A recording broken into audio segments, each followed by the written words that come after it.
بسم اللہ الرحمن الرحیم. میرے پیچھے آپ کو تاریخ اسلام کی سب سے پہلی مسجد قباء نظر آ رہی ہے. قرآن میں بنیان اسس علی التقوی، وہ یہ مسجد ہے. سب سے پہلی مسجد یہ ہے تاریخ اسلام کی. رسول اللہ صلی اللہ علیہ وسلم مکہ سے مدینہ جب ہجرت کر کے آئے تو یہاں پر قیام فرمایا تھا. ابھی آپ کو اس جگہ بھی لے کے جائیں گے جہاں پر رسول اللہ صلی اللہ علیہ وسلم جب مکہ سے مدینہ کی طرف ہجرت کر کے آئے تو وہاں پر قیام فرمایا تھا. وہ جگہ، وہ مکان، وہ ابھی بھی آپ کو نظر آئے گی. مسجد قباء کے منظر دیکھیں آپ. اور میری فیملی آگے جا رہی ہے، بچہ پارٹی آگے جا رہے ہیں، تو انشاءاللہ اس مکان پر جائیں گے. اور یہ مسجد قباء کی ایک فضیلت ہے. رسول اللہ صلی اللہ علیہ وسلم نے فرمایا کہ جو آدمی گھر سے یا ہوٹل سے وضو کر کے آئے اور مسجد قباء میں 2 رکعت نفل پڑھے، مقبول عمرے کا ثواب ملتا ہے. تو یہ جتنے لوگ آپ کو نظر آ رہے ہیں یہ سارے 2 رکعت نفل پڑھنے کے لیے سے ہی آئے ہوئے ہیں. دیکھیں مسجد قباء 4 مینار بنے ہوئے ہیں. اس کی بڑی خوبصورت ہے. حکومت نے اس کو توسیع کر دی ہے. اور اس کے نیچے قبریں تھیں، ابھی راستہ بنا دیا. وہ جگہ کون سی مجھے وہ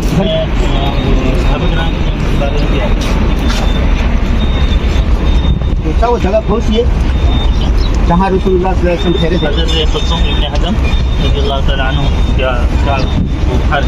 وہ کہاں ہے؟ اب اس جگہ جا رہی ہیں. یہاں اس جگہ پر ہم جا رہے ہیں. مفتی صاحب ہمیں اس جگہ پر لے کے جا رہے ہیں جہاں پر رسول اللہ صلی اللہ علیہ وسلم نے مکہ سے مدینہ کی طرف ہجرت کی تو وہاں آ کر قیام فرمایا تھا. مطلب یہ کہا جاتا ہے کہ حضرت ابو ایوب انصاری رضی اللہ عنہ وہ مدینہ منورہ میں تھا. یہ مدینہ منورہ سے باہر. اچھا پہلے یہ گاؤں تھا. یہاں پر آپ نے قیام فرمایا مسجد قباء میں. ہاں 2 ہفتے کے لگ بھگ ٹھیک. 14 دن. تو 14 دن کے جو قیام ہوا تھا وہ حضرت کلثوم بن حزم رضی اللہ تعالیٰ عنہ کے گھر پر. اور اس کے بعد پھر جب مدینہ لے گئے تو اس وقت حضرت ابو ایوب انصاری رضی اللہ تعالیٰ عنہ کے جگہ بھی محفوظ ہے. وہ جگہ محفوظ نہیں ہے، پر اس کی جگہ کا پتہ ہے کہ وہ کون سی جگہ ہے.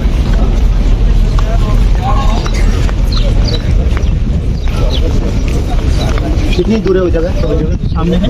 ہم یہاں ایک وہاں ہے وہ یہاں جا رہے ہیں. اگر وہ جگہ دیکھ لیں وہاں بھی دیکھ لیتے ہیں، پھر وہاں سے ہوتے پھر مسجدیں بلاگ بنائیں گے. یہ اس طرح کی گاڑیاں بھی ہے. یہ یہاں پر مسجد نبوی میں بھی ہے، یہاں پر بھی ہے کام کرنے والی کی سہولت کے لیے. یہ کنواں ہے جی. بتائیے سر. اچھا یہ ہاں یہ کنویں کی علامت ہے. یہاں دراصل ایک کنواں تھا پہلے جس کو بیر خاتم کہتے ہیں اور بیر عریس بھی کہتے ہیں. حضرت عثمان غنی رضی اللہ تعالیٰ عنہ کی انگوٹھی اس پر اس میں گر گئی اور وہ انگوٹھی جو ہے باوجود ساری کنواں پانی خالی کرنے کے وہ انگوٹھی نہیں ملی. حضور علیہ السلام نے یہی ارشاد فرمایا تھا کہ وہ انگوٹھی جب ڈوبے گی تو فتنے کا باپ کھل جائے گا. پھر اس کے بعد جب فتنے ہوئے ہیں وہ سب تاریخ میں آپ حضرات کو معلوم ہے. یہ کنواں بند کیا ہوا یہ فتنے کی یہ کنویں کی علامت ہے. کیا نام تھا کنویں کا؟ بیر خاتم بیر عریس. حضور علیہ السلام سے روایت ہے کہ آپ علیہ السلام تشریف لائے یہاں پر کنویں کی منڈیر پر بیٹھ گئے اس کی. اور حضور علیہ السلام نے اپنی جو ٹانگیں تھیں پنڈلی سمیت وہ اٹھا لی تھی، یعنی کپڑا اٹھا لیا تھا. تو حضرت ابو ہریرہ رضی اللہ عنہ ساتھ تھے، وہ پیچھے پیچھے آئے تھے. ابو ہریرہ رضی اللہ عنہ ساتھ تھے تو دروازہ کھٹکھٹایا کسی نے. تو حضور علیہ السلام نے ارشاد فرمایا کہ جاؤ دیکھو جو بھی ہو اس کو جنت کی بشارت دیتا. تو دیکھا تو حضرت ابو بکر رضی اللہ تعالیٰ عنہ حضور علیہ السلام کے ساتھ آ کے دائیں طرف بیٹھ گئے.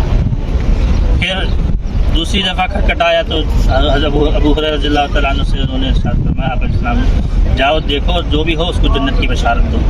تو حضرت عمر رضی اللہ تعالیٰ عنہ حضور علیہ السلام کی بائیں طرف آ کے بیٹھ گئے. پھر بعد میں ایک دروازہ کھٹکھٹایا تو حضور علیہ السلام نے ارشاد فرمایا کہ جو بھی ہو اس کو جنت کی بشارت دو اور ساتھ ساتھ اس سے یہ بھی کہو، جیسے کہ مفہوم مجھے یاد پڑتا ہے کہ اس کو فتنوں میں مبتلا کیا جائے گا اور جنت کی بشارت دو. تو حضرت عثمان غنی رضی اللہ تعالیٰ عنہ جب وہ حاضر ہوئے اس مجلس میں تو تینوں پاؤں لٹکائے ہوئے اس میں بیٹھے ہوئے تھے. تو عثمان غنی رضی اللہ عنہ سامنے آ کر بیٹھ گئے. تو حضور علیہ السلام نے اپنی پنڈلیوں سے کپڑے کو اور نیچے کر لیا تو میں اس شخص سے حیا کیوں نہ کروں جس سے فرشتے حیا کرتے ہیں. تو حضرت سعید ابن مسیب بڑے درجے کے تابعی ہیں. فرماتے ہیں کہ اس حدیث شریف سے مجھے معلوم ہو گیا کہ حضور علیہ السلام اندازہ ہو گیا اس حدیث شریف سے کہ یہ دونوں حضرات تو حضور علیہ السلام کے ساتھ مدفون ہوں گے اور سامنے جنت البقیع میں حضرت عثمان رضی اللہ تعالیٰ مدفون ہوں گے. تو یہ وہ جگہ ہے اس کوئی کی علامت. ہمارے بعض اساتذہ یہ فرماتے تھے کہ یہ جگہ نہیں، تو وہ والی تھوڑا سا آگے جانا نیلا جو کپڑا ہے وہ جگہ تھی. بعض لوگ کہتے ہیں کہ وہ جگہ، لیکن یہاں کی تاریخ والے کہتے ہیں کہ یہ تھی. حضرت کلثوم ابن حزم رضی اللہ تعالیٰ عنہ کے مکان کے سلسلے میں آتا ہے یہ جو مسجد کا جو یہ کونا ہے اس کے بارے میں بھی آتا ہے کہ یہاں پر